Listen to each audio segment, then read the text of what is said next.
The Formed Book Club. Catholic book lovers unpacking good books, chapter by chapter.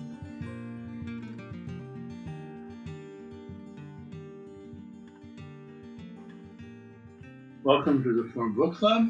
We're discussing Dare We Hope, Thou May Be Saved, from Balthasar. I want to turn to the table of contents because in a certain sense we're at the middle of this book. We've done chapters 1 through 6, and this follows a fairly logical order here. First chapter is the issue. What's at issue here? Second one is what does the New Testament say? Third, these two fathers were important, Origen and Augustine. Then the personal character of hell, and then testimonies throughout the church's history. Now we come to both modern times and specific questions. This chapter is on Blondel's dilemma. We go to eternity, hell, and so on. This is an area where this particular book by Balthasar is somewhat like the Quran. You know, in the Old Testament, we go from Genesis, the beginning, to the history of salvation, the Maccabees, just before the time of Christ, historical sequence. Likewise, the New Testament, think of the Gospels, life of Christ, Acts of the Apostles, early church, the letters of Paul and the other letters, that's further on, and finally the Revelation. But the Quran is organized in a totally different schema. It goes by length of chapter. So the longest chapter is first, and they get shorter and shorter and shorter. And when I finally decided I should read the Quran, that was a great consolation to me because every chapter I thought, well, next one's going to be shorter. well, this book, similarly, these final chapters are much shorter, and they get shorter as they go along. Mm-hmm. And the next chapter we're going to discuss is Blondel's dilemma. Of course, the question people might ask is, well, who is Blondel? And Vivian, you asked that question yourself. Mm-hmm. But before you get to that, you had a correction to make. I have two corrections to make on previous recordings about this book. And that is, in the last episode, I confused Kierkegaard with Heidegger when we were talking about Kierkegaard's sensitive conscience. And I said something like, oh, yeah, well, he had a lot to be sensitive about, you know. Well, I was actually thinking of Heidegger. All those E and G sounds, Joseph, can get confusing. Kierkegaard did break off an engagement, and it did trouble his conscience, but he wasn't nearly the character, shall we say, that Heidegger was. Okay, moving on. The other correction, in our very first episode, we were struggling on page 6 with this mercy triumphs over judgment. Where does that come from? If you remember, Joseph, there were a list of scriptures, and all of them were cited, and this quote was not cited. And so we puzzled over that. Well, a priest friend sent me an email saying, that comes from James 2:13. And sure enough, that same scripture is cited also in this book on page 73. And in that location, Balthasar does give the citation. So just clearing that up. All right. Good. So back to Blondel. Many of you listeners and viewers have likely not heard much, if anything, about him. I had not when I arrived in France in 1969, but I realized that he was a very important figure in French intellectual life. Late 19th, early 20th century, his main book was L'Action, Action, and I would summarize it this way, that there had been a certain development, especially the 19th century and early 20th, of taking Thomas Aquinas, who thought was very dynamic in a certain sense with his whole idea of essence and existence and distinction, and it became kind of a manualist culture where each item like creation, revelation, salvation, and so on were treated in a set of theses, and it became somewhat sclerotic. And Blondel tried to overcome that with a new approach, the dynamism, action, in what we know about God and the faith and so on. And so, again, he was very influential in European, especially French, and also some in German, intellectual life. And that's why Balthasar gives little chapters from here. What else did you find out, Vivian, when you were? Well, to be clear, he was a philosopher, not a theologian. That's true, yeah. But he was also a devout practicing Catholic, and he was in that period where there was so much philosophical hostility to faith. And so he wanted to think about how does a man with faith think about his faith, live his faith, integrate his faith with the rest of his life, including his intellectual life. And he was the one who began to try to remarry, actually, faith and reason. And a wonderful article I read in Communio, 2011. Which is a journal of thought that is organized by the so-called Ressourcement or Community of Theologians, was founded by Balthasar, Bach, Ratzinger, and others. Yeah. And so this Communio article, it's online. You can download the PDF for free. That's what I did. 2011. The title, The 20th Century Catholic Theology and the Triumph of Blondel by William Portier. And this guy argues that John Paul II's encyclical, Faith and Reason, actually owes a big debt to Blondel's thought. And Blondel was read by a lot of the Communio theologians, de Lubac, Ratzinger, Hans von Balthasar, and John Paul II. And anyway, it was such a helpful thing for me, not only explaining who Blondel was and the contribution he made, but the whole context of what was going on intellectually with the way theology was taught and thought about, and this competition with modern thought. And here are these faithful Catholics trying to deal with all of that in a thoughtful way. So I have two matters arising from that. One's a nuance and one's a question. So the nuance, I would merely say that the faith and reason weren't being, I would suggest, not being remarried by the church. That's an indissoluble marriage, but that marriage was being rediscovered, perhaps, and represented, and particularly in the light of 19th century materialistic philosophy, to defend the fact that the Catholic Church unites faith and reason, to remind people of it rather than to remarry it. But the other thing is, and I know you didn't mean that, I'm just really making sure that we're using the correct terminology. The other thing is a question: is there any connection at all between Blondel's L'Action and Jean Moraz's Action Française? And Moraz was an atheist, but I mean that was only about 10 years or so afterwards, I think. No, the connection is in the French word action, but that's the only connection. Action Française was really kind of an activist side of the Catholic Church, where the idea was that under the leadership of the hierarchy, that the laity would be engaged in politics and so on. But it wasn't a philosophical, it was more of a political, social movement. Yeah, it's largely a rejection, I think, of French Republican principles, the rejection of the revolution and going back to older political philosophy, I think. So playing leapfrog over the French Republic. But I just wondered whether there was a connection, because they're sort of similar in time. But that clarified, the only connection is the word action. That's fair enough. My understanding of Blondel's book with that title is that he's looking at human action as the place where what a man believes and thinks gets manifested. So he's looking at action in a philosophical way, not in a political way. Just that's my minimal understanding based on what I read in the article I recommend. So there you go. Okay. Let us then turn to Maurice Blondel. Any comments on this chapter? Yeah, I have a few. I mean, maybe I could just make the first couple and then shut up until you've had a go, and then maybe have another go later. So on the first page 89, when we talk about Augustine drawing a Jesus statement that he did not, just towards the bottom of page 89. Augustine, who drawing a Jesus statement that he did not come to judge but to save, says, quote, "You do not want to be saved by him, then you will be judged by yourself." So this is the whole point about God doesn't send anybody to hell, and also perhaps C.S. Lewis's, the famous terminology that ultimately the afterlife is divided between those who say to God, "Thy will be done," and those that God says to them, "Thy will be done." That's just a comment.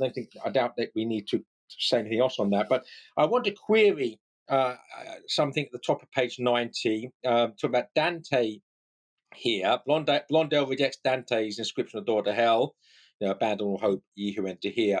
But then the quote, to claim that this dungeon with its punishments is, quote, the work of primal and highest love, is to attribute to God a responsibility that only the unrepentant have to bear.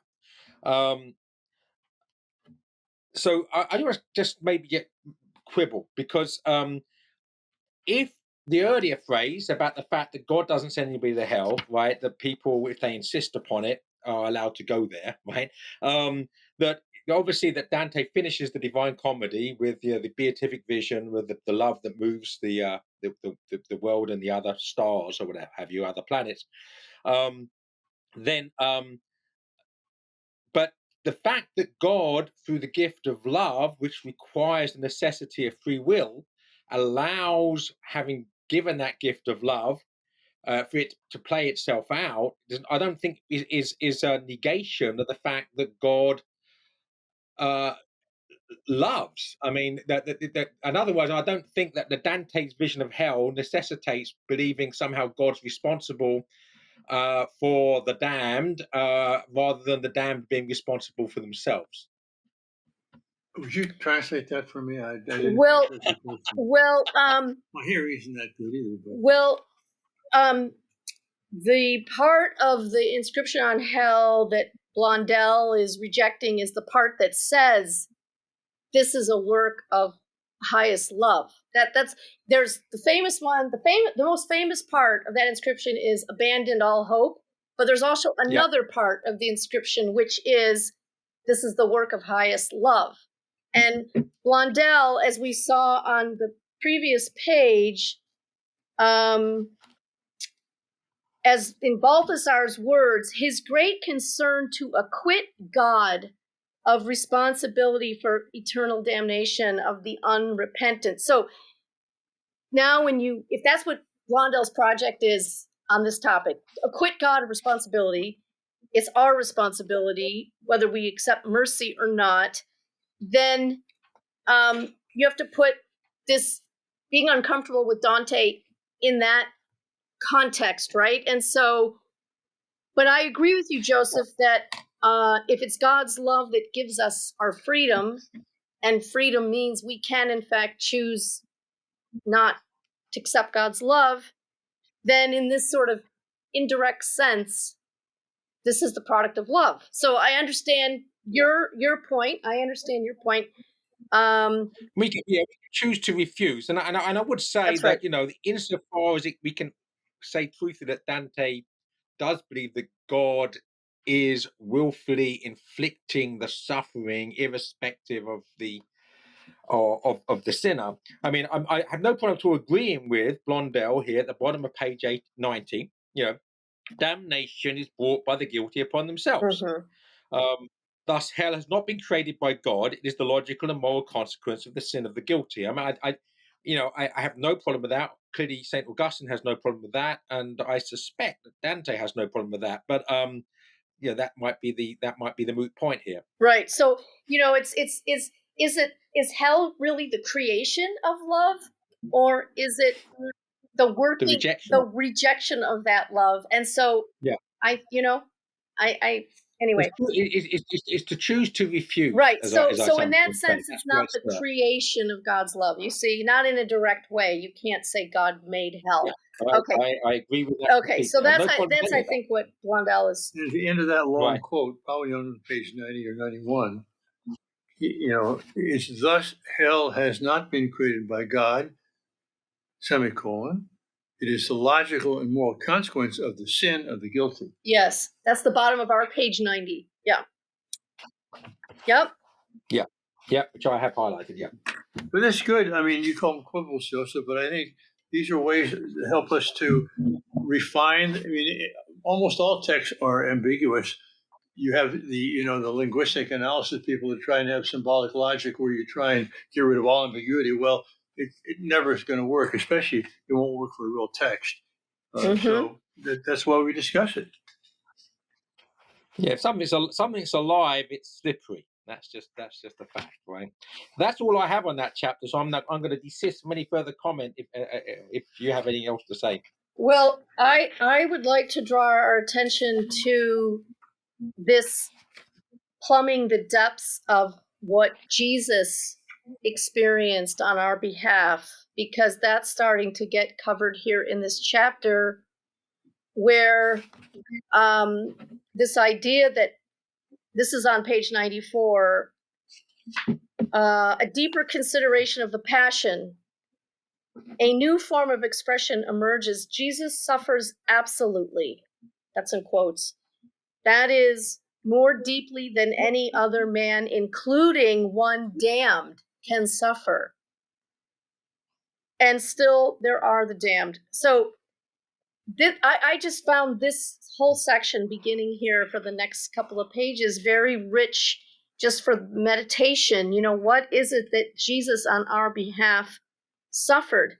And at some point, the quote from scripture comes up here where, Jesus actually not just took on sin, became sin. What does this mean? I mean, so this, that Jesus could suffer more than the damned was something that I just had never thought of before. And what does that mean? What does that mean? I don't have any answers for you. I'm just saying I think it's worth pondering. If you just think about divinity suffering for all sinners, it's clear that Christ must have suffered more than not just any particular damned soul, but all the damned souls together, because he's suffering for all of them, both the damned and those who, thanks be to God, are not. So clearly, he suffers more than anyone else. And especially if the suffering is basically the result of recognition of your loss of union with God. Yes. That only someone who knows that union with God in the most perfect sense can have the deepest suffering. Yes. Because they don't know what they've lost. That's why one of my reasons for hell is, sitting in the TV room with a Budweiser, which is the worst beer you could possibly drink, watching an NFL game for hours on end, and you think you're happy. You don't realize that you're suffering. What are you missing? You're missing kissing your wife. You're missing playing with your kid. You're missing outdoors. You're missing riding a bicycle. But they're not aware of that. All they can think of, wow, look, it's 3rd and 5. So I would say at this point, by the way, England made the Euro finals. It's a big deal against Spain, and I intend to be having a pint of craft IPA in a bar and watching the game. But that's an exception, not a rule. That's the translate. It's a different cultural registers. Yes, Vivian. That's Hans von Balthasar ends this chapter kind of in a curious way. The last paragraph on our page 97, he says, thus Blondel struggles through to a conclusion that man, I'm skipping a couple lines, man should not pass judgment but should show mercy toward all sinners. His reason for this is that God has reserved justice for himself and left mercy up to us. But his formulations remain one-sided. This is von Balthasar saying, after leading us through this whole, let's look at Blondel, let's look at him from every angle, let's think about what he says. Von Balthasar is actually saying, but I think there's more, that we need to keep going. His reformulations remain one-sided. And so he leaves, in a way, von Balthasar leaves us kind of dangling, like a good novel at the end of this chapter that you want to keep reading. Well, where is von Balthasar taking us next is what you're left wondering when you get to the end of the chapter. Are you not? Mm-hmm. Yeah. All right. But he also he kind of pitched Blondel against himself in that last paragraph.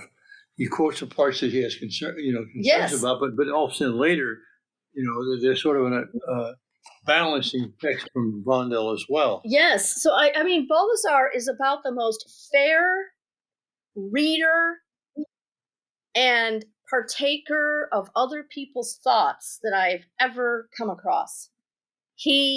It's as if, first of all, he's bright enough to read all these people and understand what they say. And then second, and in their original languages, by the way, because, Balthasar read all these things in their original languages.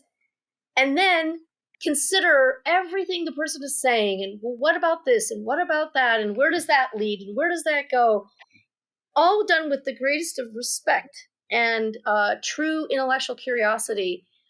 And then not holding back when he thinks, this not so much, or not quite, or this is still incomplete, or this is still. Anyway, I just have such respect for his mind. Yeah. All right. Well, that concludes our discussion of Chapter 7 on Blondel. Let's move to Chapter 8, The Eternity of Hell. And this chapter turns upon the idea of eternity. Is eternity the same thing in God and in heaven and in hell? And Balthasar is going to say no. It's interesting. Even juxtapositioning the word eternal with the word endlessness. Well, I was under the impression those were the same thing, but not according to von Balthasar. And maybe you can help, Father, explain the difference, because even after reading this chapter a few times now, I'm still kind of stumped. What is the difference between eternity and endlessness? Well, of course, language has its ambiguities and its connotations, but we might think of endlessness in our temporal experiences going on and on and on and on without end. You never come to the end, right? With eternity, you are at the end, but it's dynamic, it's not static. So that it's not, we have to wait and wait and wait until we finally get somewhere. No, we're already there, but we're going deeper and deeper into it. I mean, I don't think we'll ever fully understand that. But yeah, I mean, this connection to time and eternity is obviously a tricky one, right? Because we can't even imagine having any consciousness of anything else without the elapse of time, right? We have to need a few moments to think about it. We're going to contemplate, right? But so I find myself up to a point here playing the defender of St. Thomas on occasion. So please forgive me if that's necessary. I hope that defending St. Thomas is not the same thing as the Advocatus Diaboli, right? But right at the beginning of this chapter, page 98, he quotes St. Thomas. In hell, there is no true eternity, but rather time, right? This obviously plays into the paradox, that we've just been discussing. And then what I put exclamation marks in the margin beside is three lines below that. Aquinas' more precise explanations are largely conditioned by his times. And I have a problem with that. To think that St. Thomas Aquinas' reasoning with respect to hell and time and eternity has something to do with the fact he was born in the 11th and 12th century, 12th and 13th century, I think is problematic. I don't think there's anything in that statement. In hell, there's no true eternity, but rather time. Or the quotes he gives in the footnote here, there is no from Aquinas. There is no true eternity in hell, but rather time. Got pseudo. Didymus had already recognized that God alone is eternal, and that created beings, by contrast, necessarily remain subject to change. De Trinitate. I don't see any of that, as quoted, has anything to do with the Middle Ages per se. Well, I think Balthasar is talking about something more specific, which is, because he says on page 98, in the sense that he, meaning Aquinas, assumes changes in the forms of punishment from the extreme heat of fire to the extreme cold of ice. We know how Dante used these aspects of the tradition. I think the conditional aspect, if there is one, that von Balthasar is pointing out is this. In other words, I don't think he's saying all of Aquinas' thought is conditioned by his times or that any man's thought is completely conditioned by his times. But I think he is pointing out that this business of heat and ice and whatever, that was in the ether of the time and thinking about eternity, eternal punishment anyway. And I think that's as far as it goes. Well, it's also Joseph, and I've never been good at grasping these things, but I believe they are true. That there are different conceptions of the cosmos that do depend upon where one is in time. In the ancient world and Middle Ages, you had this absolute time, absolute space. There was no sense of the development of the universe, about the Big Bang type thing, or about evolution of forms of life. And so the idea of time, as we experienced it, was indeed conditioned by the framework they had, which was a static framework and not a dynamic framework. So that's not just my only thought with that is I think that we're talking about accidents and not essentials here, not substance. In other words, I can read Thomas Aquinas, and obviously so can many Thomists, and know much more about Aquinas than I do today.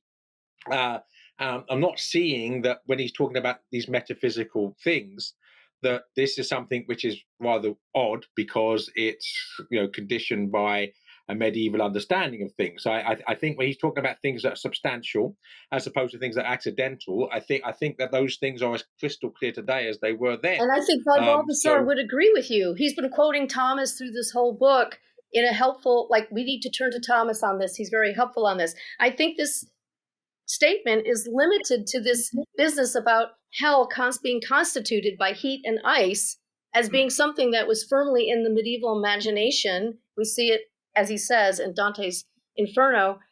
And I think that's all this is meant to be read to say. I don't think von Balthasar is saying that the genius of Thomas Aquinas was locked in the Middle Ages and therefore the substance of what he had to say is not relevant now. I mean, von Balthasar is not saying that at all. No, I'm not. Of course, I'm not accusing von Balthasar of throwing the baby out with the bathwater. I mean, I'm merely trying to defend, even if it's on minutiae. If I think that St. Thomas or Dante or someone else is being maligned in a way which I'm not necessarily convinced is correct, I'm merely gonna quibble it. That's all. I mean, obviously, I love von Balthasar. I'm not antagonistic towards von Balthasar. I'm just defensive towards St. Thomas if I think he can be defended. And so that's basically where I'm coming from. So are you? So do you want to defend the ice and fire version of hell, or are you willing to say? I think if we talk about punishment, in fact, this leads very much into the next thing I want to talk about. In actual fact, if we're going to talk about punishment in any sense, we have to speak in terms of metaphor, and if we have to speak in terms of metaphor, we're going to be speaking in terms of that which is physical.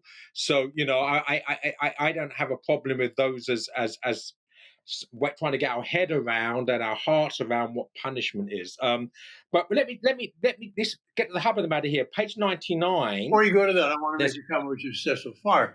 We'll step back a bit. I don't think I understand Thomas as well as Balthasar does, and also I definitely don't understand. I mean, I'm constrained by my time.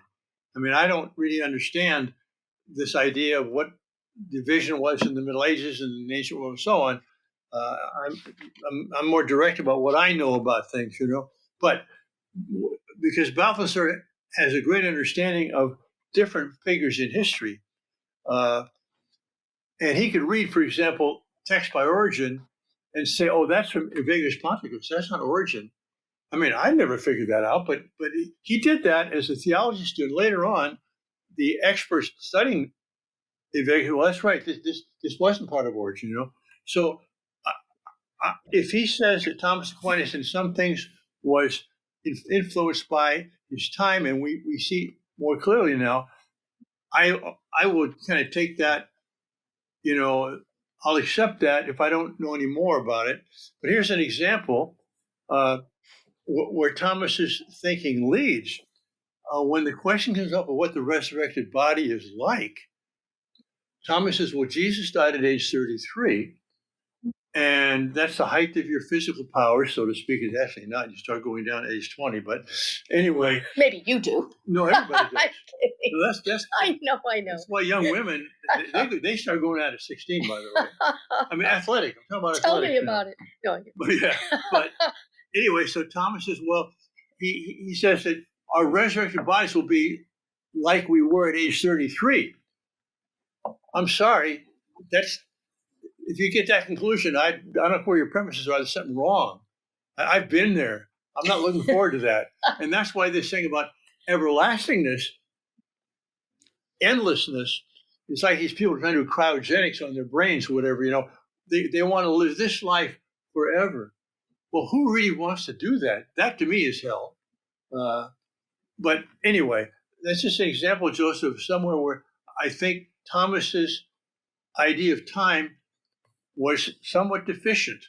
And I would imagine because of the framework he was working in. But anyway, I would say one thing here in light of what you said, and I'll hold off on my other comment now because of the time until the beginning of the next session. But I agree. I mean, I have no doubt at all that von Balthasar knows Aquinas much better than I do, and I also have no doubt at all that both von Balthasar and Aquinas are much better theologians and philosophers than I am. We're looking at a text. In all humility, I have to approach the text within the context of my limitation, and that's what the discussion is, right? So yes, I'm sure if we could get von Balthasar and Aquinas in the same room. Perhaps that's part of what the heavenly experience will be, and let them talk about things in a way we could just sit there in silence and listen. Then all of us would be much more enlightened. But yeah, these men are giants. I'm by comparison a pygmy. But if I'm seeing a statement in here that I'm not sure that I agree with, and I'm defending someone who's at least the equal of von Balthasar, then I think I have the right to say it, even if I don't really. You have the right to express your own. Even if I don't really know what I'm talking about. Yeah. Let us take this up again in the next session, because we're not going to finish this chapter off as quickly as we would like. So we'll be back next session for continuing this chapter 8. Thanks, everybody. If you enjoyed this discussion, please help spread the word about the Forum Book Club by subscribing to the podcast and writing a review. You can sign up for weekly updates at forumedbookclub.ignatius.com.